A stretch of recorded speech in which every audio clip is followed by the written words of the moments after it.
नमस्कार, मी पंजाब डक 15, 16 आणि 17 तारखेपर्यंत राज्यात पूर्व विदर्भ, पश्चिम विदर्भ, दक्षिण महाराष्ट्र, उत्तर महाराष्ट्र, कोकणपट्टी, खानदेश, मराठवाडा सगळीकडे दररोज एक दिवस एक भाग झोडपीत राहणार आहे.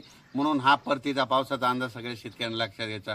त्याच्यानंतर राज्यात मग हे पाऊस 17 तारखेपर्यंत पडणार आहे. मग शेतकऱ्याचं सोयाबीन काढायला आलंय तर शेतकऱ्याला सांगू इच्छितो की 18 तारखेपासून 23 तारखेपर्यंत 18, 19, 20, 21, 22, 23 तारखेपर्यंत ज्यांचं सोयाबीन काढायला आलं असं काढून घ्यायचं, दुपारपर्यंत काढायचं, वाळलं की लगेच वळे लावून टाकायचे. असं केलं तर तुमची सोयाबीन हाताला लागेल, नसता हाताला लागणार नाहीत. म्हणून हे अंदाज लक्षात घ्यायचा.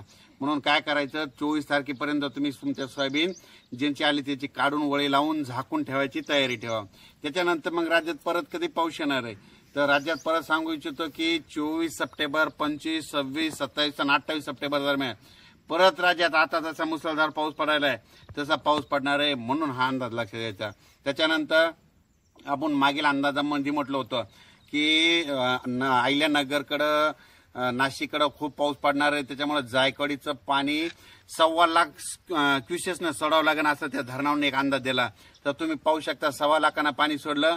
आणि परत या नदीकाठच्या जायकवाडी धरणाच्या गोदावरी नदीच्या शेतकऱ्याला सांगू इच्छितो की तुम्ही काय करा, तर ह्या 2-3 दिवस आपल्या जनावरांची काळजी घ्या. कारण की आज देखील म्हणजे जायकवाडी धरण त्याच्या कॅचमेंट एरियामध्ये आज देखील काही ठिकाणी मुसळधार, कुठं अतिमुसळधार पाऊस पडणार आहे.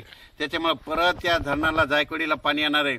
मग 2 लाख क्युसेसनं जर पाणी सुटलं तर तुमच्या गावांना बऱ्याच ठिकाणी पाणी येईल. म्हणून हे सगळ्यांनी हे लक्षात घ्यायचं. कारण की तुम्हाला सांगतो की आज रात्रीला, मध्यरात्रीला पाऊस पडणारच आहे. त्याच्यामुळं जायकवाडीचं पाणी आता 1.25 लाखानं सुटलंय आणि त्याच्यानंतर माजलगावच्या धरणाचं 14,000 सोडलंय.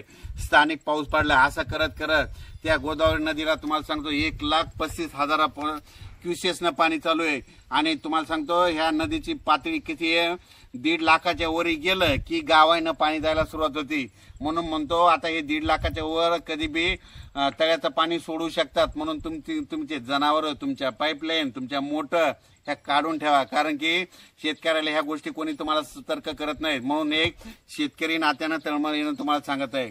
त्याच्यानंतर राज्यात सांगायचं झालं तर पाऊस कसा पडणार आहे, राज्यात सांगायचं झालं तर नांदेड जिल्हा, लातूर जिल्हा, बीड जिल्हा, परभणी जिल्हा, धाराशिव जिल्हा, हिंगोली, धाराशिव जिल्हा, सांगली, सातारा, सोलापूर, कोल्हापूर, कुडाळ, कोकणपट्टी पूर्ण, त्याच्यानंतर अहिल्यानगर, पुणे 2, बीड, जालना, संभाजीनगर, बुलढाणा, अकोला, अमरावती, वर्धा, नागपूर, भंडारा, गोंदिया, चंद्रपूर.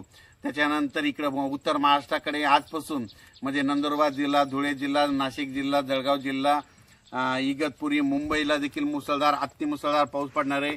म्हणून मुंबईच्या जनतेने लक्षात घ्यायचं. पण हे जितके जिल्हे चांगले त्यांनी जरा काळजी घ्या. कारण की जवळपास 17 तारखेपर्यंत दररोज एक दिवस एका जिल्ह्याला झोडपीत राहणार आहे. म्हणून हा अंदाज लक्षात घ्यायचा. त्याच्यानंतर पाऊस मध्यरात्रीच्या सुरू होईल. म्हणून हे देखील सगळ्यांना लक्षात घ्यायचं. हे 14 ते 17 दरम्यानचा पाऊस आहे. त्याच्यामध्ये तुम्हाला सांगू इच्छितो की जे धरण आहे, धरण क्षेत्राच्या कॅचमेंट एरियामध्ये पडणार आहे. आणि योगायोगाने तुम्हाला सांगतो सगळे धरणं भरणार आहे. मांजरा धरणाच्या कॅचमेंट एरियात पडला तर मांजराचं पाणी सोडावं लागणार आहे, उजनीचं पाणी सोडावं लागणार आहे, तिकडे कोयनेकडे पाणी सोडावं लागणार आहे, पुण्याकडे पाऊस पडणार आहे, मुळाचं पाणी सुटेल. त्याच्यानंतर निळवंडे धरणाचं पाणी सुटेल, नाशिककडे पाऊस पडणार आहे. म्हणून आज त्याच्यानंतर भंडार धरणाचं पाणी सोडावं लागणार आहे, गंगापूर धरणाचं पाणी सुटेल, नाशिककडले छोटे मोठे जे स्वयंचलित दरवाजे ते आपण धरणं ते ओव्हरफ्लो होते. त्याच्यामुळे सर्व शेतकऱ्याला सांगू इच्छितो की तुम्ही स्वतःची काळजी घ्या आणि आपल्या पशुधनाची देखील काळजी घ्या. कारण की तुम्ही स्वतः येऊन पाणी आलं तर पळू शकतात, पण हे पशुधन हे पशुधन आहे ना, याला कोणी वाचू शकत नाही. त्यांना ते दोरीनं बांधलेले असतात. म्हणून ते दगावण्याची शक्यता आहे. म्हणून माझी तुम्हाला सगळ्याला विनंती आहे. म्हणजे सांगायचं झालं तर जवळपास मी म्हटलं होतं ना, परतीचा पाऊस खूप पडणार आहे. तर राज्यात परतीचा पाऊस सगळ्याला एकदा झोडपूनच काढणार आहे. म्हणून हा अंदाज लक्षात द्यायचा. म्हणजे सांगायचं झालं तर तुम्हाला सांगतो योगायोगानं मी आता विदर्भामध्ये आलेला, इथं सोयाबीनचा कार्यक्रम पीक प्रात्यक्षिक म्हणजे सोयाबीन पाहणी कार्यक्रम होता. आणि योगायोगानं काय झालं, चिखलानं सगळे बूट भरले होते. म्हणून या ठिकाणी पाणी घेता येईल. म्हणजे इतकं पाणी ह्या इकडं वरती आलंय. तर तुम्हाला सांगू इच्छितो इतका एक्सेस पाऊस झालाय.